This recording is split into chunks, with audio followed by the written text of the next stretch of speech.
Lente was inspired by my own experiences with meditation, and I wanted to create an artwork that inspired well-being and it kind of encouraged people to reconnect with nature as well in a city centre. So it was really important that it was based within somewhere that was easily accessible to the public, and also kind of showed this creative side to what a Zen garden or what an immersive meditation experience could be as well. Hi, my name's Georgia Tucker and I'm the artist behind Lente, an immersive art experience. My work's always been about immersive experiences, so I wanted to push that a little bit further and see how people reacted to it being somewhere that they wouldn't expect, so an empty retail unit. And for this project I wanted to explore other senses as well, so including scent within projection and soundscape has been really kind of amazing to see, because scent's such a powerful tool for me to relax, and I wanted to bring that for other people as well. It was years ago. I did a really small projection piece for my first project with the BBC, and it was about ocean pollution, so I did a small projection onto like some fish netting, and that was meant to be a side piece to kind of fill a black space, and it ended up being this thing that loads of people interacted with and actually commented on as one of their favourite parts of the exhibition. So then for my Commonwealth Games project last year, when I was thinking about the scale of projection and what it can do and projection mapping, I knew that I needed some assistance with it, so I had all these kind of aspirations but didn't know how to do it, and that's when I contacted Optoma and really just asked them what the possibilities were for the project, and they were amazing and came back, and yeah, it wouldn't have happened without them.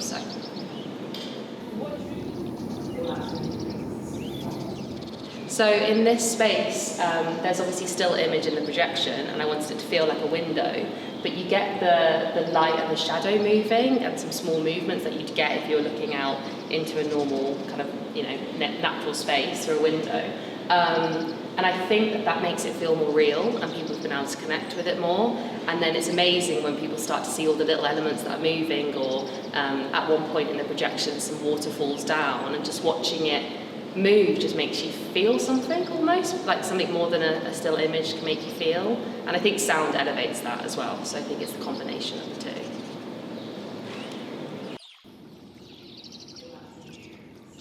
I can't really explain how the projectors are set up, but that's kind of why I needed Optoma on board and why they've been so helpful, because I knew that I wanted to do back projection, and I knew that I wanted it to, like I said, look like windows, but I didn't know how to start with that, and it was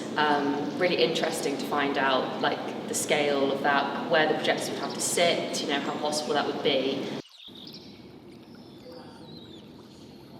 There's two different things really. The projectors, which they provided, they're amazing, and they're not something that I had access to normally in terms of cost, but also wouldn't have even known that projectors of that kind of scale exist. And they also gifted me Michael, who is helping me with the pro design side to the project, so he does all the projection mapping, but the most invaluable thing that he probably did was practice with the projections. So in like the week run up to the show, he actually used Optoma headquarters to play around with the projectors, sending them to us via email, because I was working with other guys on the 3D modelling and the rendering as well, and just testing to see how it worked. He also did a layout, and it sounds very simple, but he explained how the image would have to be backwards because it's back projected, but that was something that me and the guys had not really considered. So it's the small things, I think, and they really do go into all that detail, which has been really helpful. Yeah, there's been a couple of different things that definitely stuck with me. One lady came in and said that for personal reasons recently, this was like a safe place that she really needed. She was almost welling up as she was telling me, because she said that she didn't expect to have this in the city centre, and when she came across it, I really remember her, she sat in the corner and she was just fully immersed, and at one point she even closed her eyes. And it's really nice to know that even though this is a very visual piece, it has a feeling, and people are sticking with this feeling of wellness and well-being. And then other feedback has been from people that work within like the health industries, and they've said how amazing this would be as like a sensory space or a space for recovery for kind of like trauma patients or children in hospitals. And that means a lot to me because that's something that I actually want to go into with my work, and I don't think that art should just be used for this cool thing. I think it should be something that's actually got meaning behind it and impacts other people's lives. So.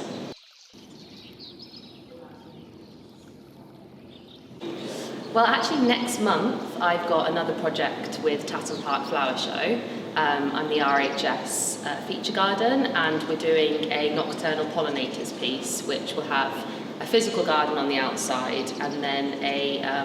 sort of like nighttime version on the inside, and part of that will be Optoma's three of Optoma projectors and pro design services as well. Can't really reveal more than that at the moment, but that will be next month, so very excited.